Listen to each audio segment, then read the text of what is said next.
동탄 화장실 사건 아시죠? 이 사건은 남자가 여자 화장실에서 본인을 훔쳐봤다고 거짓 주장을 했는데 경찰이 남자 말은 하나도 안 듣고 남자를 성범죄자 취급을 해서 화제가 됐던 사건입니다. 이 사건은 남자분이 당시 경찰관과의 그 대화한 내용이 녹취록으로 남아 있어서 공론화를 해서 겨우 그 누명을 벗을 수 있었는데요. 과연 현실에서는 이런 억울함을 어떻게 벗을 수 있을지, 비슷한 사건이 닥쳤을 때 어떻게 처신해야 되는지에 대해서 말씀드리겠습니다. 안녕하세요. 검사 출신 최용희 변호사입니다. 형사 고소를 포함해서 각종 소송은 대부분 우리가 예상하지 못하는 상황에서 발생합니다. 저 같은 경우에도 예상치 못한 사건을 한번 제가 경험한 적이 있는데, 간략하게 말씀드리면 헬스장에서 스트레칭을 하고 있었고, 당시 저는 제 핸드폰을 보면서 하고 있었는데, 제가 다니던 헬스장은 스트레칭 존 앞에 트레드밀이 이렇게 있는 곳이었는데, 그 앞에서 운동 중이던 한 여성분이 운동을 하고 갑자기 저한테 오시더니 지금 거기서 자기를 촬영한 거 아니냐면서 제 핸드폰을 보자고 하신 적이 있었습니다. 사실 제 핸드폰을 제가 이분한테 보여줄 의무는 전혀 없거든요. 경찰을 부르라고 할까 하다가, 경찰이 아무리 빨리 와도 몇 분 걸릴 텐데 그 사이에 내가 이걸 지운 거 아니냐는 오해를 이분이 하실 수도 있을 것 같아서 이 자리에서 까야지만 이분이 오해를 안 할 것 같다는 생각이 일단 들어서 저는 당시 이렇게 행동을 했습니다. 좋아, 그러면은 내가 이걸 지금 오픈하겠다. 다만 촬영한 게 없다면 당신은 나한테 진심으로 사과를 해라. 내가 진심이라고 느껴질 때까지 라고 저도 조건은 걸었습니다. 왜냐면 단순히 의심스럽다고 그렇게 하게 되면 그냥 길 가는 사람 아무나 붙잡고 다 할 수 있는 거 아니겠습니까? 근데 그래서 그분이 그렇게 하자고 하셔서 당연히 보여드렸고, 역시나 사진첩에는 물론 휴지통에는 물론 어디에도 없었습니다. 그래서 진심으로 사과를 하라고 했더니 그냥 아님 말고식으로 죄송해요 이러고 그냥 가시더라고요. 그래서 다시 사과하시라고 매우 강력하게 컴플레인을 했고, 그 헬스장 대표님과 매니저에게도 이런 매우 불쾌한 일이 있었으니 헬스장 차원에서 조치를 취해달라고 말을 한 적이 있었습니다.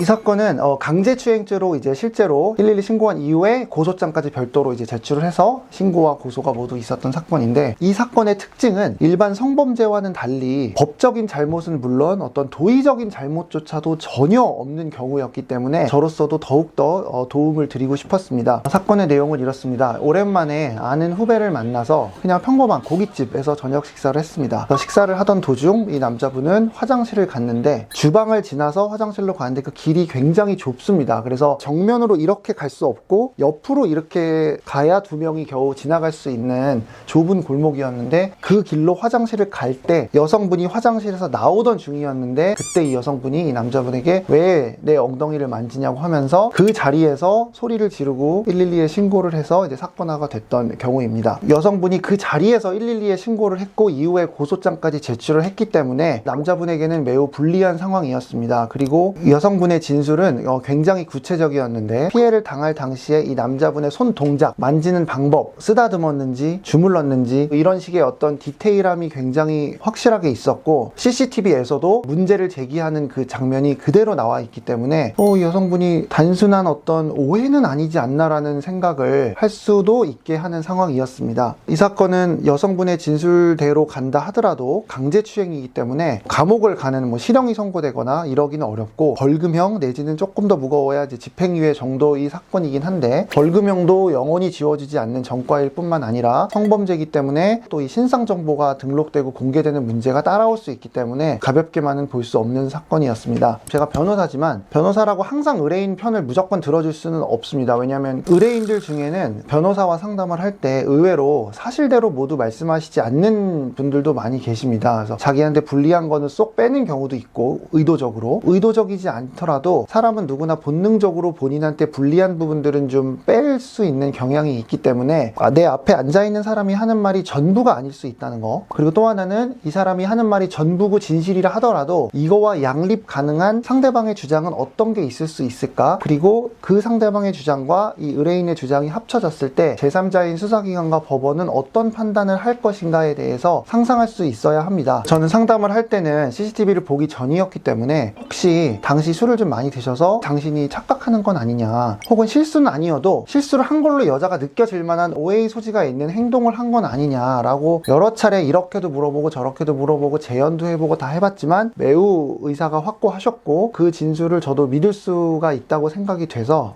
사건을 맡게 되었지만, 앞에 말씀드린 그런 어려운 점들이 있었기 때문에 쉽지 않을 수도 있겠다는 생각은 하고 사건을 맡게 되었습니다.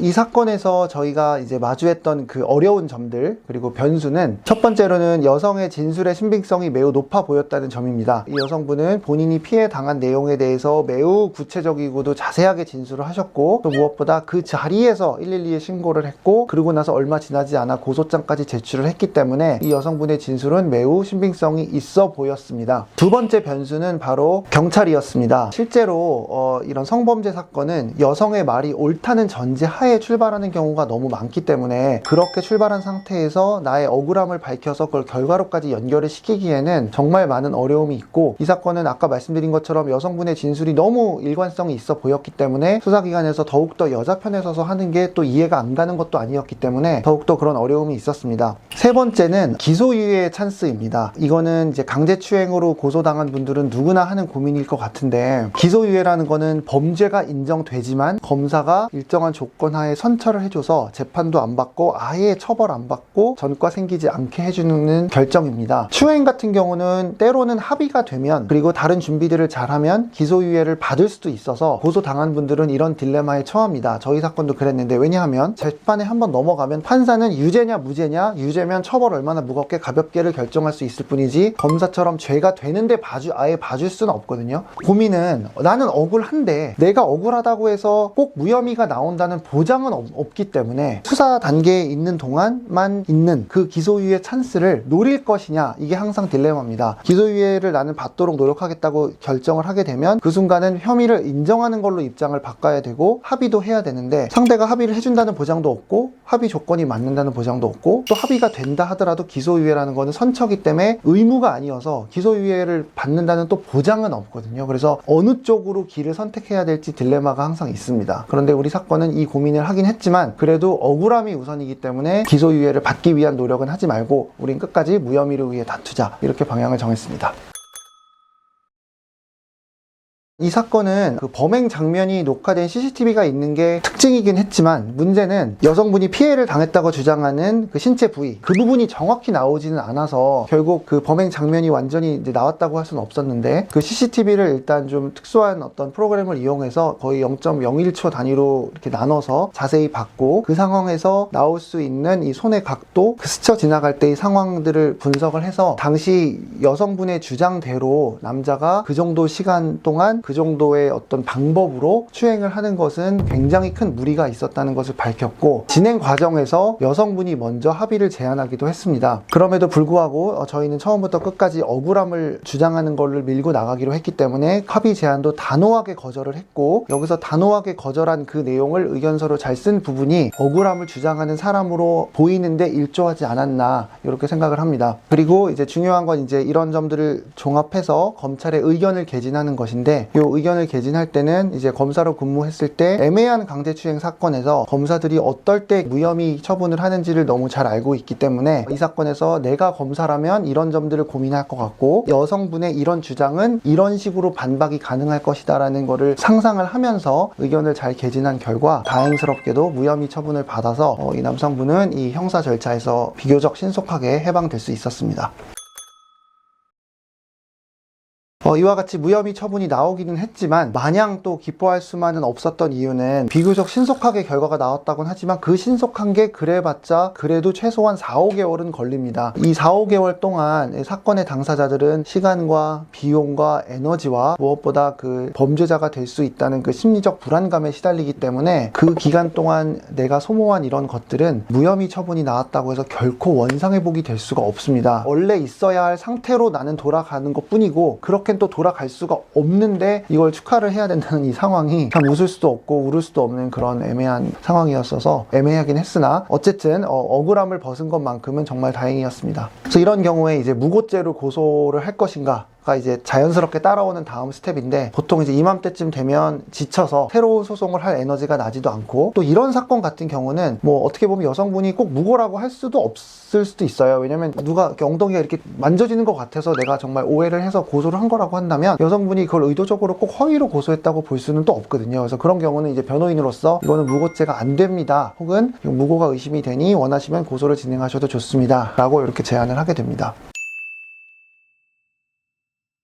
예, 오늘은 우리 주변에서 누구에게라도 흔히 일어날 수 있는 사건에 대해서 말씀드렸습니다. 오늘 말씀드린 이런 억울하고 당황스러운 상황에 직면하셨다면 형사 전문 변호사와 먼저 꼼꼼한 상담을 하시기 바랍니다. 더 궁금한 점은 댓글을 남겨주시면 답변 드리도록 하겠습니다. 이상 최용희 변호사였습니다. 감사합니다.